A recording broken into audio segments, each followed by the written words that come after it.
Good morning, everyone. It is 10:01, so I would like to officially convene this meeting of the Science, Technology, and Energy Committee on June 10th of 2025. As is our custom, we'll begin our meeting this morning by asking everyone to rise and joining Representative Vice Chair Doug Thomas as he leads us in the Pledge of Allegiance.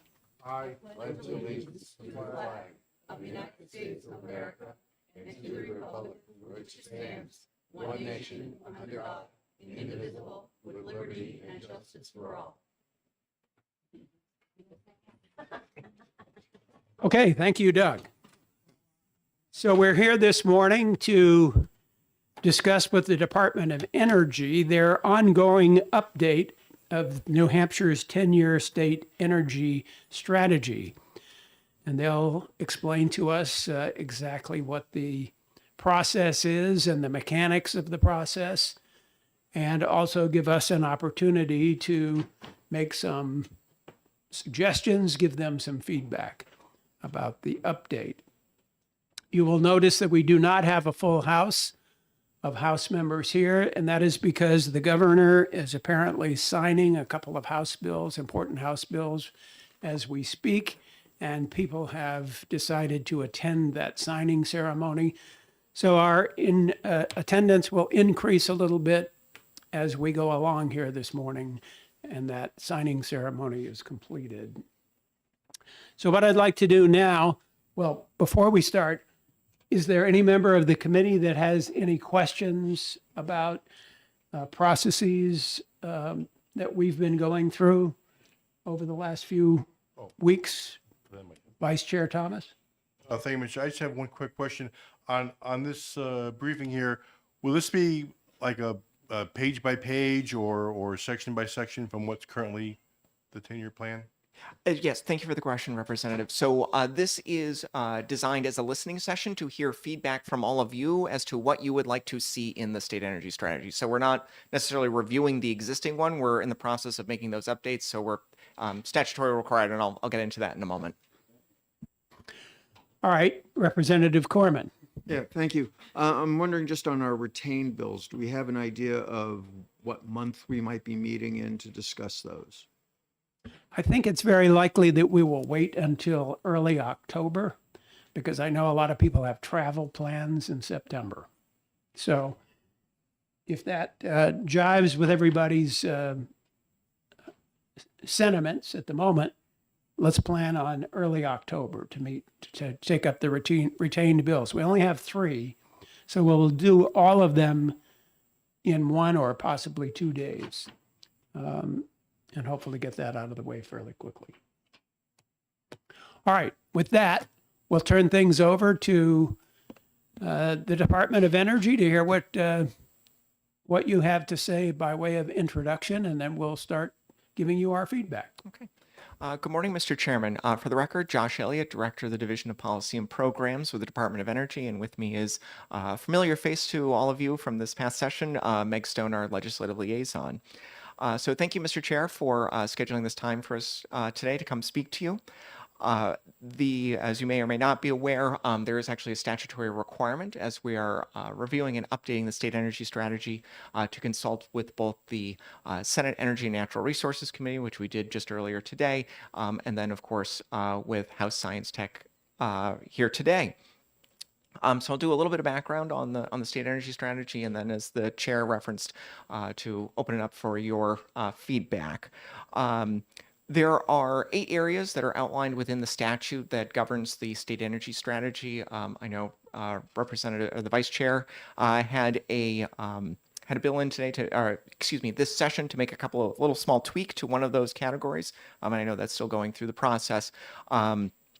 But more or less, that statute outlines the 8 different items that the department is required to address within the state energy strategy. However, there is the operative phrase, including but not limited to, that is as a preface to that.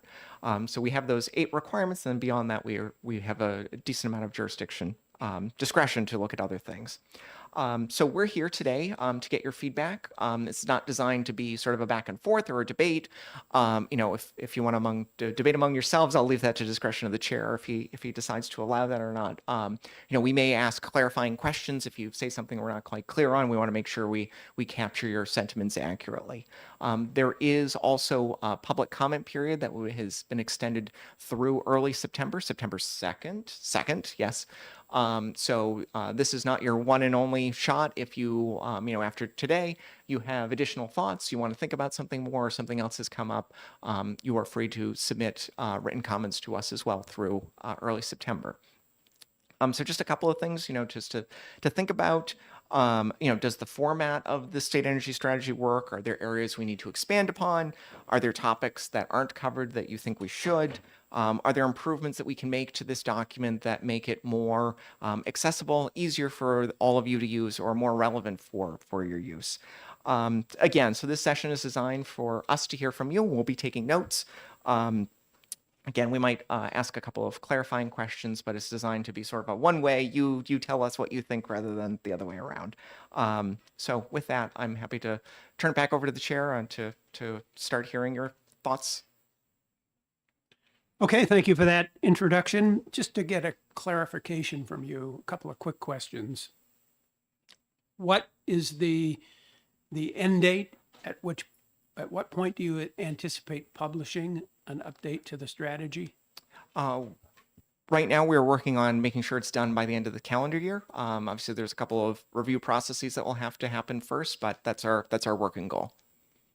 Okay, and the second question would be the energy policy that was published in July of 2022, which I have a copy of here, had 10 energy policy goals.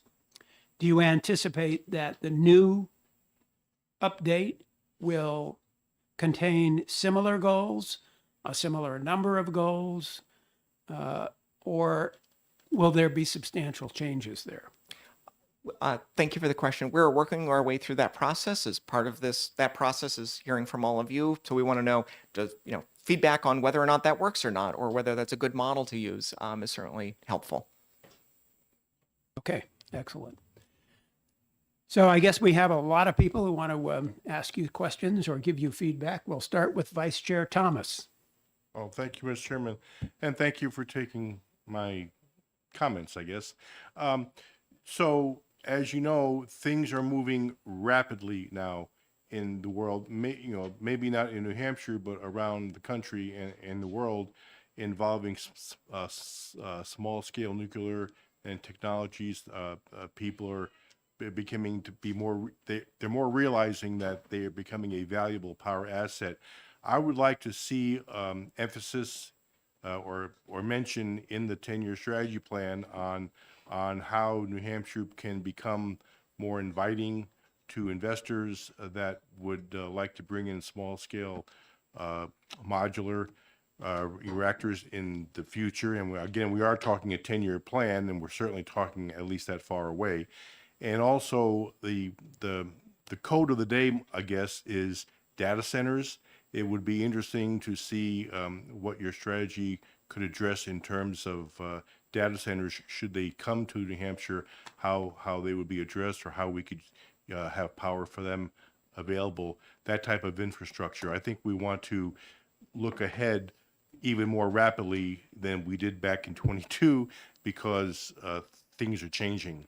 And so I'd like to see the most up-to-date information that is out there, that how New Hampshire might address it. Not that we would do it, but maybe how we could if the opportunity came by. I'd like to see that type of emphasis in here. I'm sure there's updates along the line, but we can talk about that later.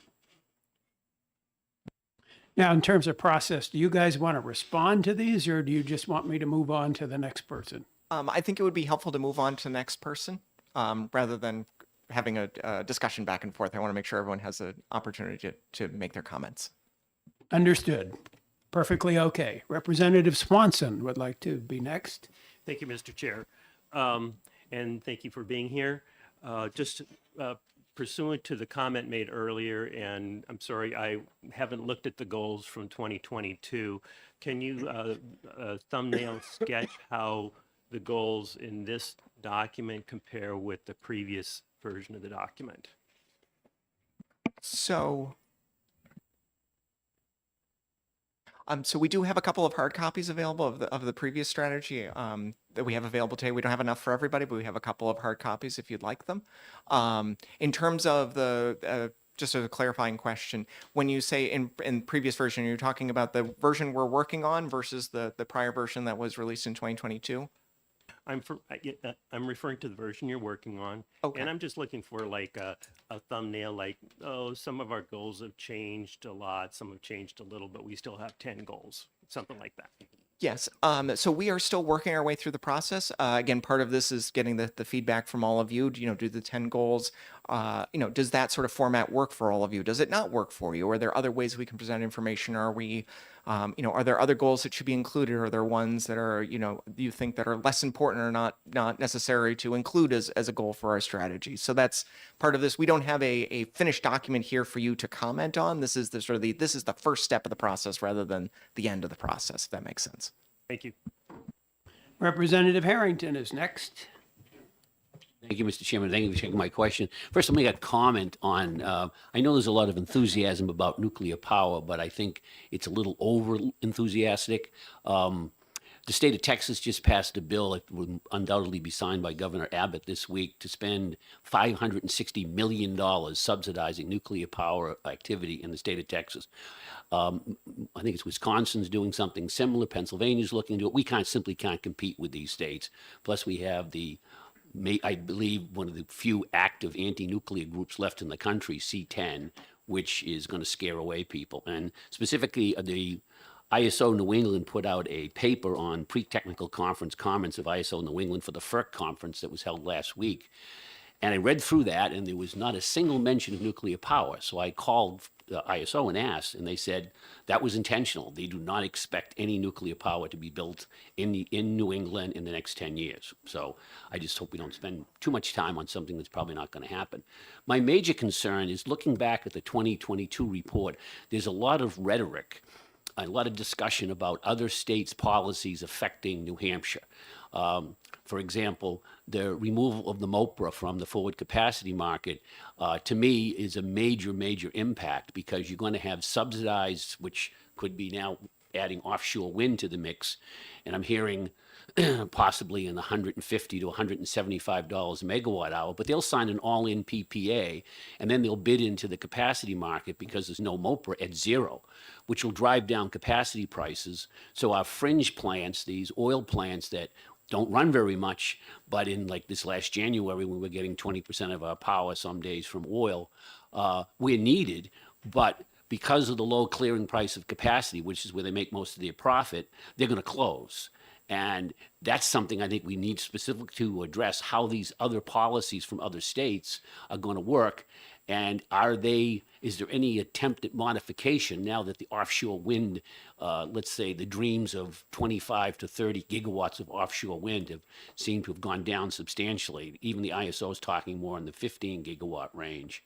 So what type of actions can and will New Hampshire take to protect ourselves from these policies of other states? Like I say, it's mentioned substantially in the 2022 report, but there's really no actions that can be taken or anything. It just says it's a problem, an issue that needs to be thought about. So that would be one major concern I have going forward.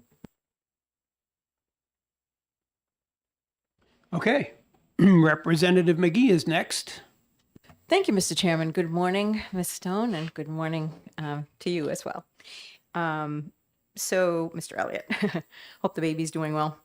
I also took out my copy of the 2022 report and went through it over the weekend. And in kind of follow on to what Representative Harrington was saying, I was focused really on the goals because when we I had been to a public session of someone covering the 10-year strategy report on energy before I ever got involved with the legislature. And the goals were actionable, which the goals in this initial report, and I know we were at the point where we were standing up the Department of Energy at that point. Some of them are more, values based, but not actionable. And so I would like to see us identify, if we're saying we have a priority for cost effective energy policies, we should try and identify some of them.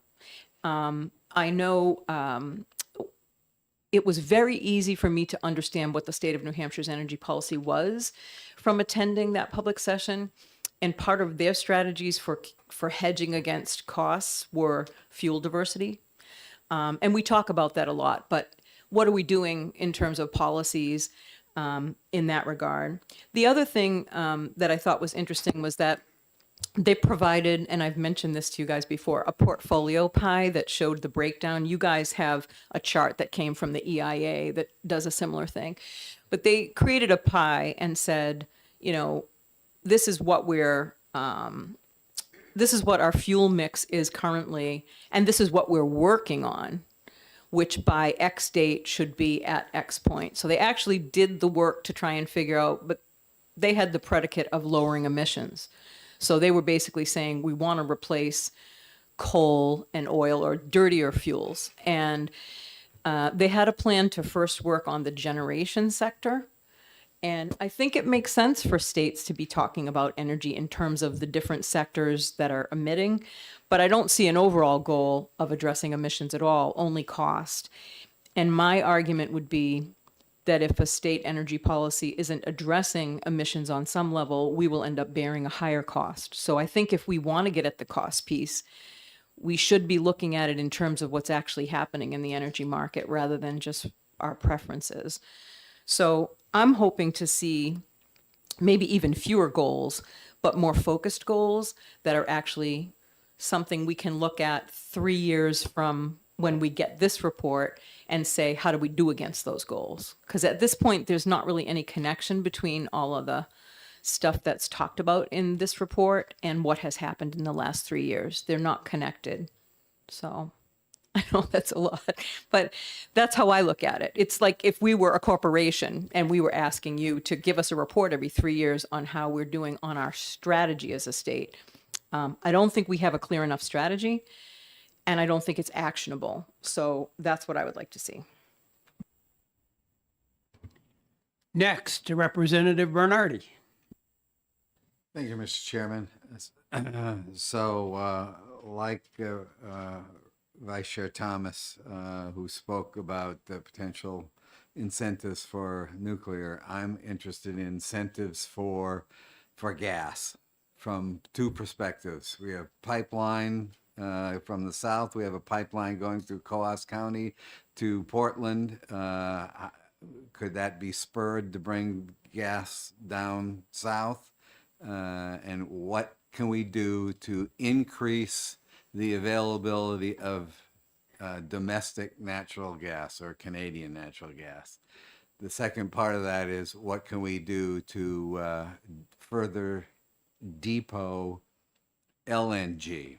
Is Portsmouth a potential site? What would it take to depot gas there so that we're not reliant on what's sitting in Boston? My second area of concern is our small-scale hydro. Many of our older dams are in need of maintenance or repair to ensure their long-term viability as hydro sources. So what should the hydropower sources, so what should the state be looking at to first ensure the integrity of those units and potentially expand that power source? Okay, next up is Representative Wendy Thomas. Thank you, Mr. Chair. I actually have a few comments. The first one is on the REF. The Senate has saved it for now, and they're only taking $8 million instead of the $10 million that was projected. So I would like to see detailed plans on how those funds are going to be used within New Hampshire. Comment number 2 is the data centers that were mentioned earlier. I would like to see some linking of arms with DES on environmental and public nuisance concerns, which are going to crop up. Third comment is I would like to see clear progress on previous goals, including any impediments to those goals and what has caused them to succeed or not succeed.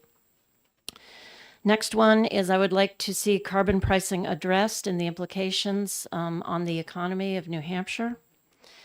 And lastly, I would like to see any movement towards energy independence in New Hampshire and proposals of ways that we as a state can move in that direction. Thank you. Okay, next is Tom Corman. Thank you, Mr. Chairman. So I have 3 things that come to mind. First one is energy efficiency, which I know is mentioned in the 2022 report, and I would like us to continue emphasizing energy efficiency. As our consumer advocate always tells us, the cheapest watt is the negawatt. So that's been an important program.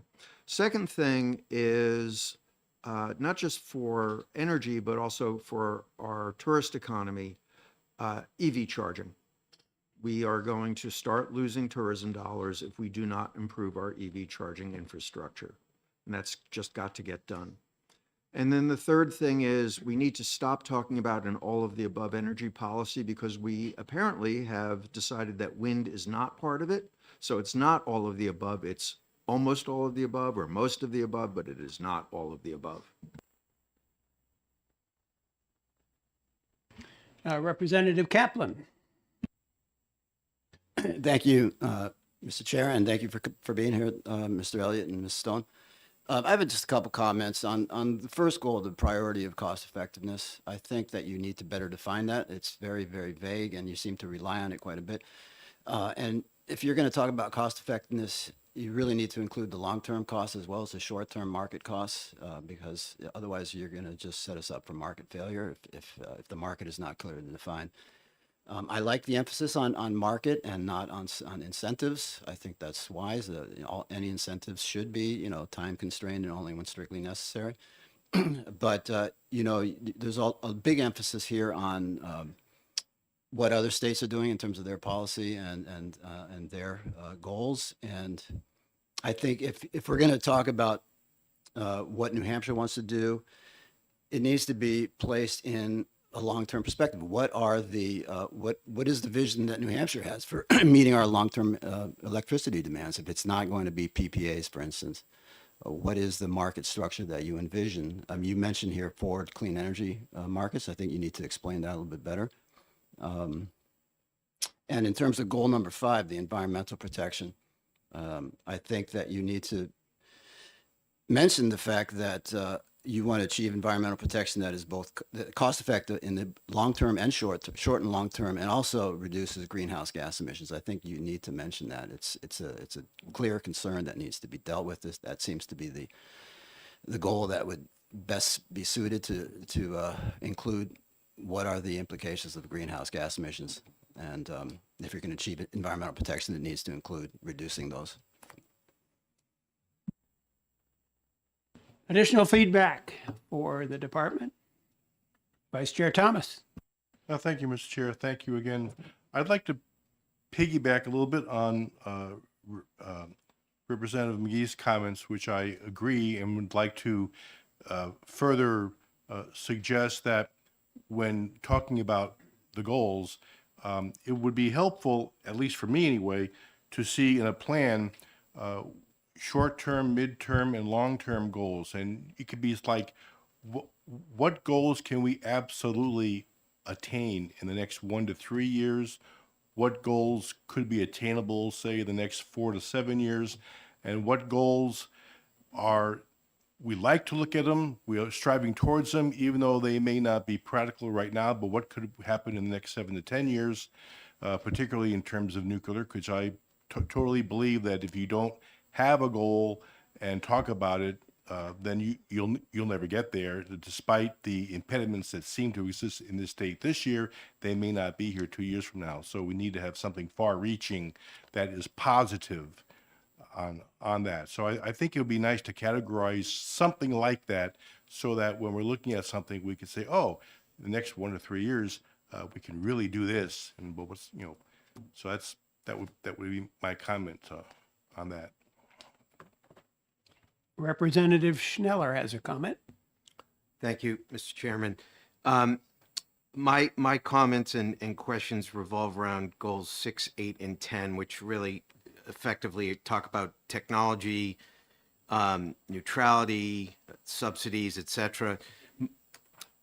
I think what I'm asking is what effort has been made and what effort will be made to integrate Department of Energy's effort with business development, because in my experience, businesses won't just come here. We have to attract businesses, and from an energy infrastructure perspective, we have to advertise that New Hampshire is a place to come, that we want businesses to be built here. We want innovators to come here. We want an infrastructure to support energy business, the energy economy. So I'm wondering what kind of interaction is taking place between energy and business within the executive branch. So that's number one. The other is in this excellent report, which I read with great interest. I didn't see anything that talks about superconductors and how we've laid a legislative infrastructure that allows many of or future assets to be built off grid. If that is the case, there will have to be some connectivity to the grid and then out to other businesses. We've talked about data centers. That's sort of the topic of the day, but there are other users of energy, and there'll have to be connectivity, whether that's on the grid or off grid. And as far as I understand it, from an efficiency, not necessarily cost efficiency, but just distribution efficiency, that would have to be some form of superconductor, which are in use as a public company called American Superconductor. They've got assets deployed in Boston. So my questions revolve around technology, business development, and a forward strategy integration between business development and the Department of Energy. Thank you.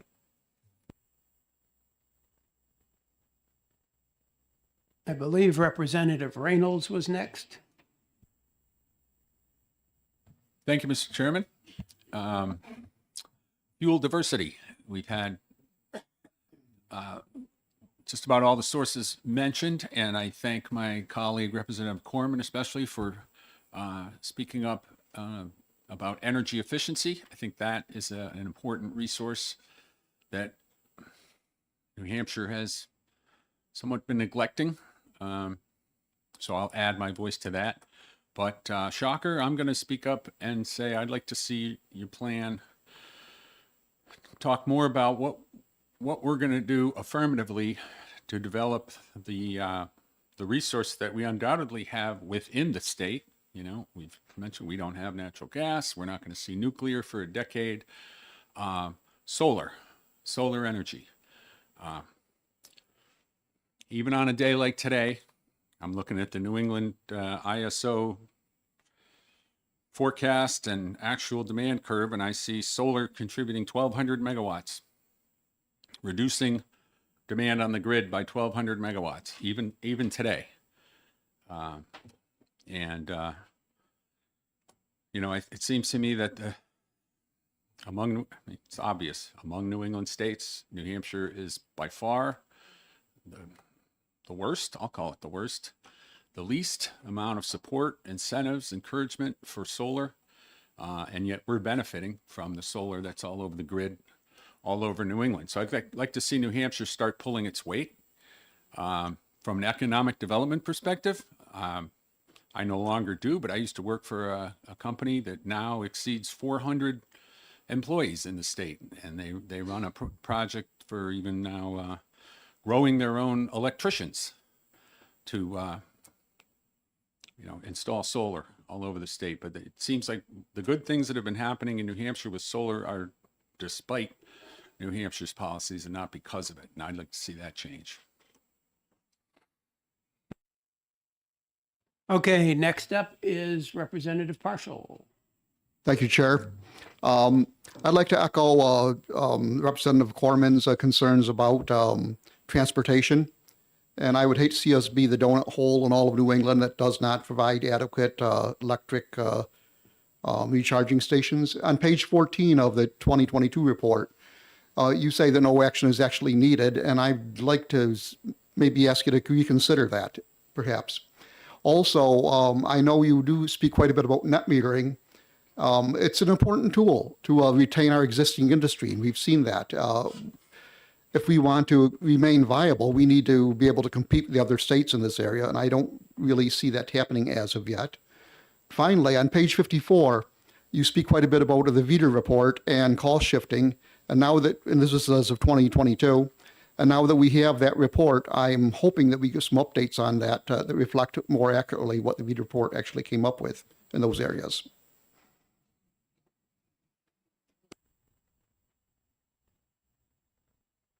Okay, let's see who's next. Representative Harrington. Yeah, a couple of quick comments. One, in the ISO report that came out, Economic Planning for the Clean Energy Transition in October of last year, they talk about transitioning to a winter peak.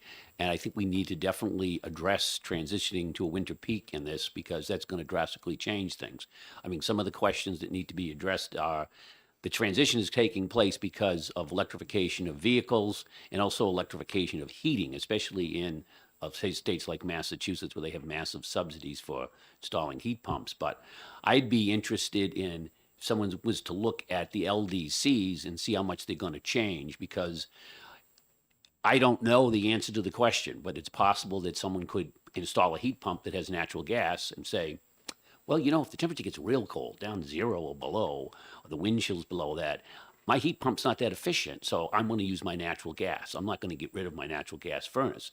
So does the LDC then plan that as the design basis day and buy up all the pipeline space? I just don't know. Well, will it reduce the demand for natural gas in the winter, freeing that up for the electric generators to use? I don't know, but I just think it's something that winter peak, something we need to look at. The other thing is, I think everyone understands why generation costs are higher in New England, but why are transmission costs higher? That's something I think that needs to be, again, addressed with what some of the reasons are. Is there something we can do about it? Because clearly, a transformer doesn't cost any more to be delivered to Boston than it does to be delivered to Chicago. So, and the last thing, there was a mention of market basis versus PPAs. I think it would not be a bad idea to put in the report to remind people what happens when the state gets involved and says, we're going to select this type of power and give it preferential treatment. And you can spell that Burgess Biomass, and the bill was $100 million to the ratepayers of New Hampshire. That's what happened because the state intervened and said, we're going to give you this, and we're going to continue to subsidize it. And of course, when the subsidies stopped, they declared bankruptcy. They paid Eversource $10 million of the $110 million they owed. The ratepayers ate the bill. So I think it might be a good idea to bring that up as a reminder of people that, the one thing we know for sure about future energy costs is we know nothing about future energy costs, and the state passing a law is not going to change that fact at all. So that's just a couple of other things you could comment on. A quick comment, if I may. Representative Partial. Thank you for letting me cut in. Representative Harrington, I agree with most of what you're saying. Do you actually mean, though, that we're transitioning to a winter peak or a summer peak? We have a summer peak now. We used to have winter peak like in the 60s and 70s. We transitioned to a summer peak mostly due to air conditioning load. It's been a summer peak all along. The ISO is projecting within 10 years, we are going to transition back to a winter peak because of electric vehicles and electric heat pumps. Those two things. I stand corrected, but thank you for clarifying that. If you look at the report, is October 24th, 24, and it's on the ISO website. Okay, thanks. Okay, I think Tom Corman was next. Thank you. Yeah, just one other thing I thought of, which is grid modernization. And I'm thinking in particular about meters. If we want people to have accurate price signals, we need meters that are a lot more sophisticated than what we have now. Representative McGee. Thank you, Mr. Chairman. Now I have 15 questions. But actually, what I want to go back to is we do talk a lot in this committee about business and about economic effects. And energy is, by many of the businesses that have come into our hearing rooms, like the second largest cost for some of the businesses in New Hampshire, some of the larger businesses. And so when we're looking at, if we are creating plans around short, mid, and long-term efforts, I would like to see them based on goals that we're trying to achieve. For example, we had a discussion about, if you go into the EIA, it says, 5 things about the state of New Hampshire that distinguish us. And one of them is that we're 10 times more reliant on home heating oil than the next closest state by population. So when I look at that number, I think that that should be a goal that the state should be trying to address. And at this point, we don't have any goals that are based on the problems we have in this state, the problems that we could be working on in order to create greater energy independence, which I think should be a goal, because we saw in 2022 what happens when we're heavily dependent on one fuel source and that price goes up. We are beholden to pay that price, whatever it is. So if we could figure out a way to try and have goals that we could connect to efforts, for example, if we're looking to expand solar in the places that it makes sense, so that we are importing less and also contributing to that grid effort to shave peak with something that's pretty simple and relatively inexpensive for people and businesses to do.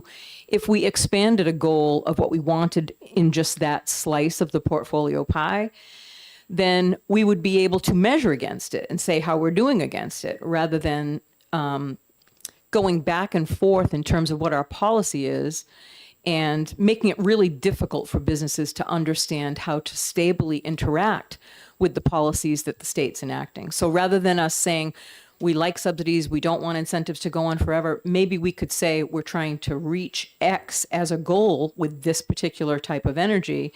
And once we reach that goal, then we would be agreed that we could roll off of allowing, promotional or incentive type programs. But right now, it's not connected to anything. So it's just your idea, my idea. So it makes it very confusing for policymakers to not have an idea of what is the state trying to achieve. And I think that the agencies in the executive branch, that's what they should be doing, is defining those high-level goals of what does the state want to be achieving. So we've heard about EV charging or just modernizing so that we can compete with all the other states in the region for tourism, et cetera, travelers.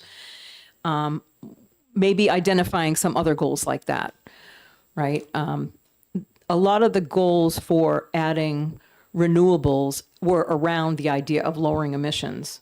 Is emissions still going to be part of the report? Because I do think it matters. And I do think that in some cases, the states that are not investing as much to assist in the emissions reduction goal are seeing, or may be seeing, penalties, right? Whether it's carbon pricing stuff that's coming. So I guess what I want to know is whether the partnership between the department and the legislative branch can be more of, you feed us the information around what the state is trying to achieve, and then we have more clarity around how we can help on the legislative side, rather than us taking stabs at policies and seeing what goes through and having it be a hodgepodge for the people who are relying on the policy. Because we see businesses, for example, saying they want to invest, but they have no idea what our position is on batteries. They have no idea what our position is on whether there will be, net metering available to them if they want to put in a large installation.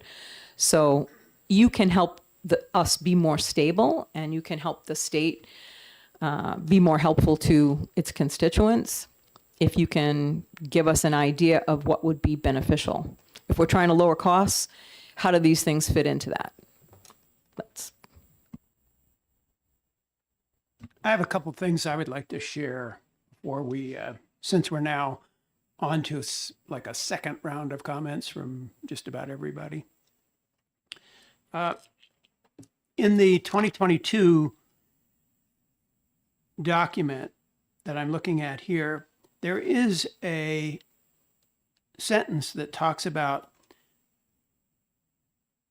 enacting policies that limit economic waste and also avoiding policy preferences that select for technologies without regard to cost.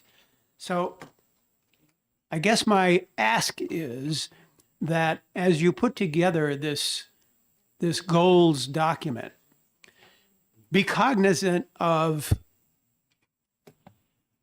how much something might cost and what its effect might be, both on businesses, as Representative McGee suggested, but also on regular ratepayers.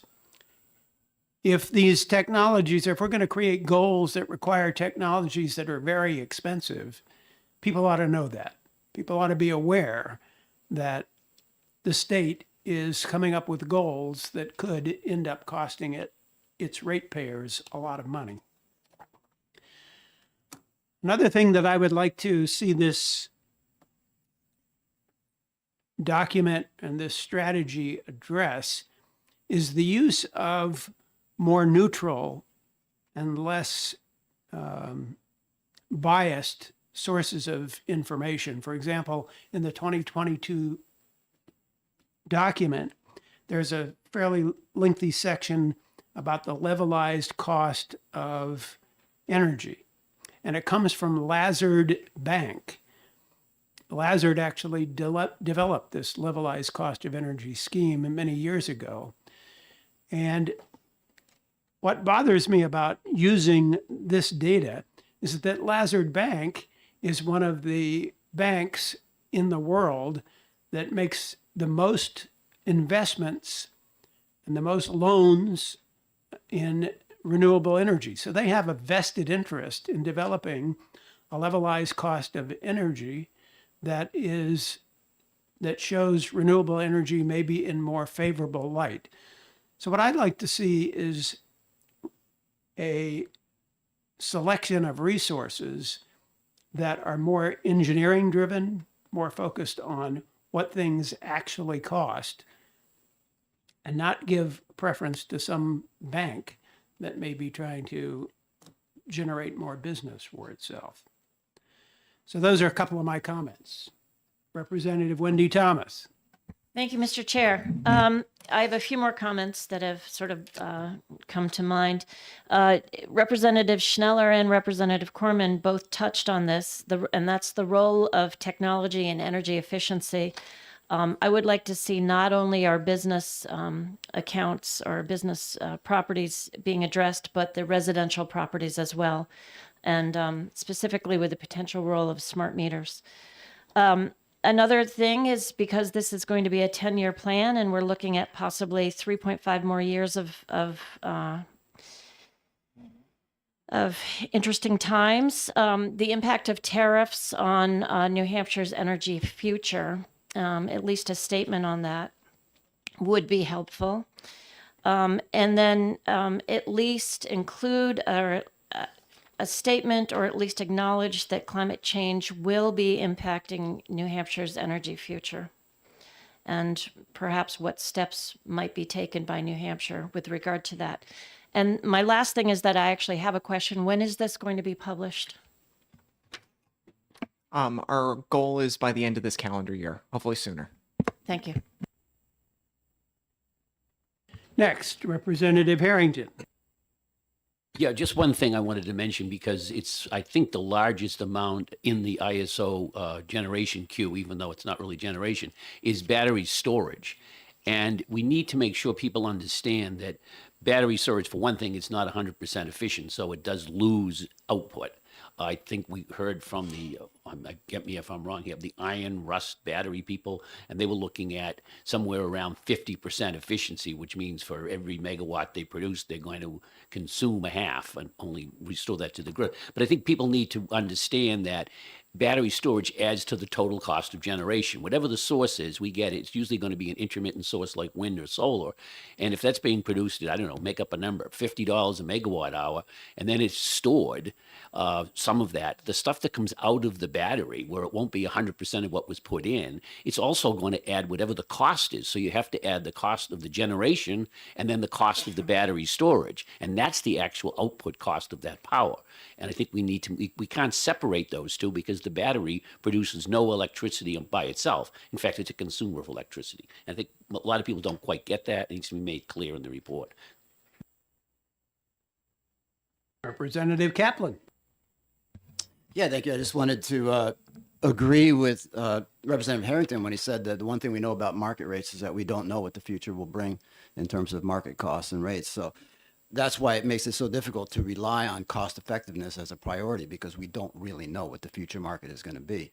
And it kind of concerns me when I hear talk about disparaging, for instance, the levelized cost of energy as a metric, because that is the only concrete metric in this entire strategy. And it's a metric that deals with the current market, not the future market, but it's still a metric. And if we're going to move away from that metric, then again, what is the alternative? What is New Hampshire's alternative for determining what the market costs are? Not just now, if we're going to get rid of LCOE as a metric, but in the future, what is the alternative? We don't like PPAs, then what are we proposing to take the place of that? You mentioned Forward Clean Energy Markets as a regional solution. And that seems to be a good alternative. Can you explain more of what that means to the regional grid and to us here in New Hampshire? I think it's page 11 where you say New Hampshire must answer the question of what resources and infrastructure will best serve its citizens, economy, and natural resources. I think that begs the question: what are we doing here? If you're not answering those questions in the energy strategy, what are we doing? And that leads me to concur with Representative McGee in that possibly naming some more concrete goals and then outlining the steps to meet those goals might be the way to answer. I mean, that's our job, is to answer the question: what resources and infrastructure will best serve our citizens? So, and that's what you should be trying to do in this report.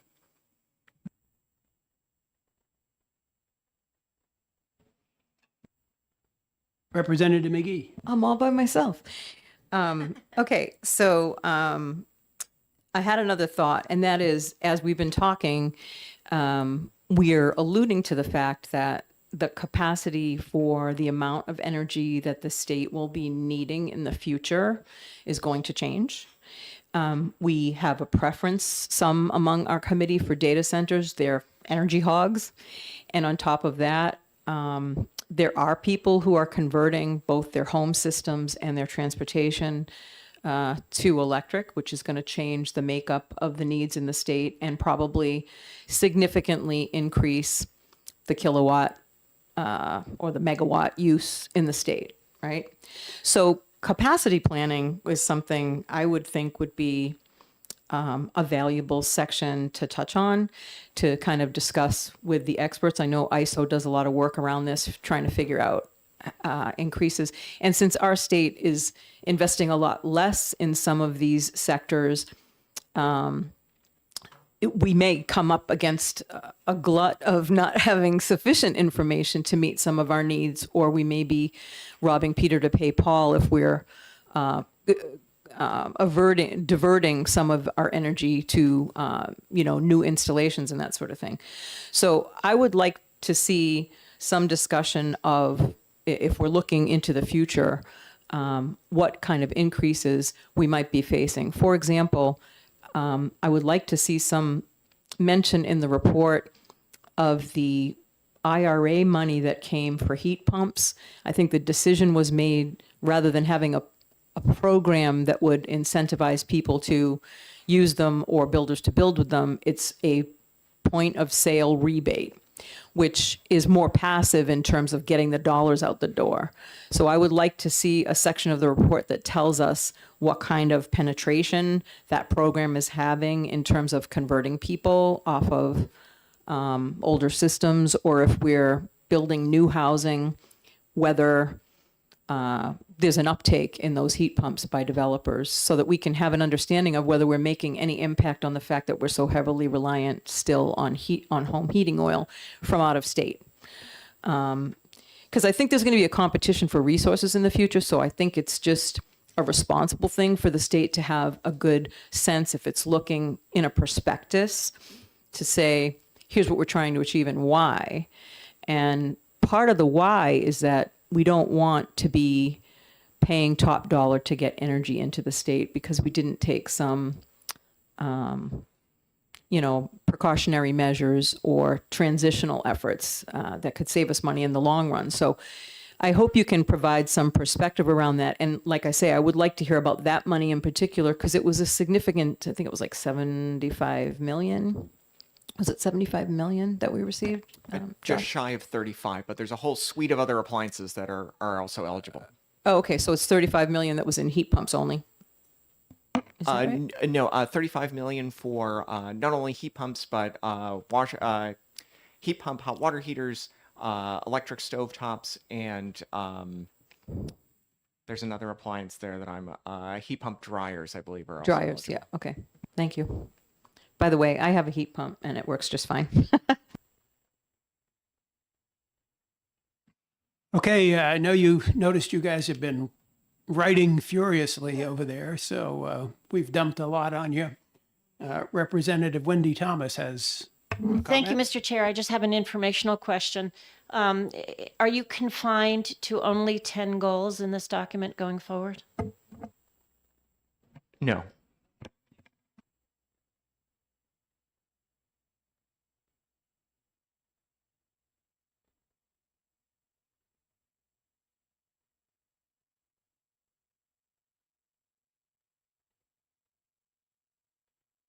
Representative La Rochelle. Chair, I agree that the iron batteries are inefficient and appear to be a waste of electricity. Other batteries are way more efficient. But I would see the cost of battery electricity, again, more expensive than, say, gas-powered, but that I think should be compared against the units we start up for peak shaving. That would be the comparison, batteries versus the peak shaving units that we start up, which are definitely much more expensive than the ordinary gas-powered plants. Thank you for taking my question. Representative Harrington. Actually, I wanted to address something a little bit outside of this, so if the questions are over, if you just recognize me before you dismiss the meeting. Yes, Thank we'll you. do that.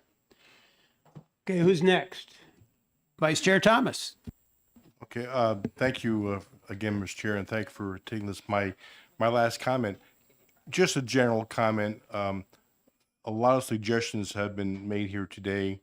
Hopefully you can keep your strategy plan to under 1,000 pages when you incorporate them. But one thing, and this may go without saying, but I have to say it, many people will look at this strategy plan going forward, particularly business investors. And besides what I believe our number one goal is to help our people out in the state with the lower costs, how we put this plan going forward, I would like it to get for people to get the impression that this is a long-standing plan and is not going to change every 2 to 3 years in terms of direction. Because when you look at the plan, I want people to say, hey, this state is serious about what their goals are, and they have a serious way of getting there. Maybe we should look at the state. Maybe we should come in here because we think this strategy will stay a lot longer than just a couple of years. And I think that will attract investors as well as putting us on a course, a steady course, to get wherever it is your final goals are on this. Representative Wendy Thomas. Thank you, Mr. Chair. I would also like to see included in this report a section on the health impacts with regard to New Hampshire's energy plan for the future. Thank you. Okay, I sense we're finally getting exhausted here. Any final comments for the department on the 10-year energy strategy? Representative Corman. Yeah, this isn't new, but I just want to emphasize something. It's actually something that our chair brought up, I guess, last year, 2 years ago, and it's energy independence.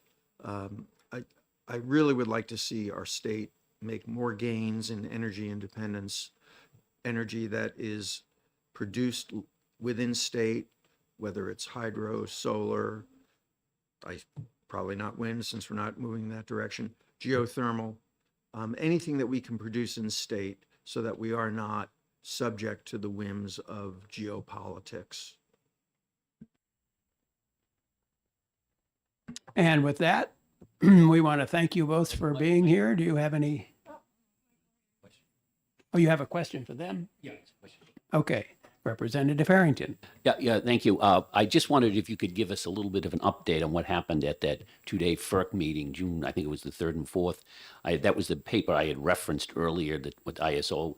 It seems as if they've kind of backed off a little bit on their October 24th proposal on renewable energy. I think a lot of it having to do with maybe we're not going to make as much offshore wind as was originally expected. But where is it? What was the feel you got? I know someone didn't attend, but I think they did a Zoom on it. So if you could just give us a synopsis, please.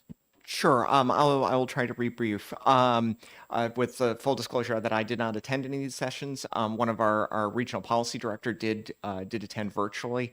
And the conference that you were referencing for the rest of the committee was FERC was looking into reliability issues across the nation and specifically around resource adequacy, making sure there's enough resources, generation assets on the grid at any given time. I know PJM, which covers sort of mid-Atlantic in through a bit of the Midwest, was sort of their top priority in terms of looking at making sure that there was enough electricity being generated for that particular interconnection group.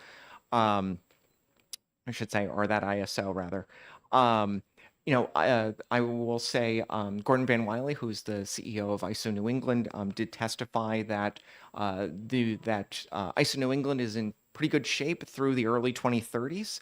But beyond that, they're going to have to start looking at different things as folks mentioned. And I think that FERC was particularly concerned with that, the timelines for any offshore wind resources in either the Gulf of Maine or the south coast of New England weren't necessarily meeting the expected timelines originally, and some of the planning was had. So there's sort of a look at, okay, what are the next options there in terms of those resources? A couple of suggestions were made, but it's not clear what the relative cost of each of those different resources were. So that's sort of Just a quick follow-up. Yes. Speaking of offshore wind, I mean, we've been looking at this, what was originally Connecticut, Rhode Island, Massachusetts consortium proposal for offshore wind, which I think was supposed to come out last summer. Then it was last November. Then it was January. And then, of course, Connecticut's dropped out, I believe, because they thought the cost was going to be too high. And last I heard, it was supposed to be out sometime in June. Any update on when that? Because that'll give us a better idea of what the actual costs are going to be. the department is not aware of any concrete information as to a price for that. Representative Wendy Thomas. Thank you, Mr. Chair. I think you mentioned it earlier, but could you please make sure that every member of the committee has a hard copy of the previous plan, please? Yes, I do believe Meg did send out an electronic copy to everybody. We have a couple of hard copies here, so if you would like one, I would like you a can hard copy. You can. Thank you. Perfect. Well, we can Thank make you. sure we get you one. Vice Chair Thomas. Thank you, Mr. Chair. If you would indulge me for just a few seconds, I just wanted to make a statement that I just recently returned from an energy conference, NCSL. I'm on the Energy Supply Task Force, and my observation from the states that attended, they are screaming for power and they are screaming for transmission to further data centers and other businesses. They are taking steps to do this. Their strategies and their policies are going forward. My concern is that we don't fall behind because the rest of the nation is seeing the virtue of having more transmission, more power to accommodate the growing need coming. And I know we're kind of standing still here in this region, but any policy or strategy that we put forward, I hope would address our foresightedness of what we could do to improve that. So that's just wanted to report on that. Thank you. So is there anything that the department needs from us? Any specific questions you might have for us that we can help you with, or? I think we'll certainly take this back, and if there are either after reviewing the video and if our notes aren't clear, we might reach out to individual members. If there's something that we want to make sure we've captured it in our notes accurately, we'll certainly reach out. But I think just want to say thank you to each of you for coming in today. I know it's an off day, and providing the feedback. We'd greatly appreciate it. Happy to do it. Representative McGee. This just follows on what Representative Harrington was saying about transmission. I was having the same thought. And that is, I know that there was a paragraph on transmission. The 2022 report kind of touched on everything. But transmission tends to be a really expensive piece of the bill. And there are significant needs in terms of transmission upgrades. And there have been a lot of conversations around how that's happening, what's going on, and when we actually get word of projects that are going on. And a lot of times, if they're capital investments, they get amortized on the bill over a number of years. So can we have some kind of analysis in terms of what types of transmission projects will potentially be impacting the New Hampshire consumer?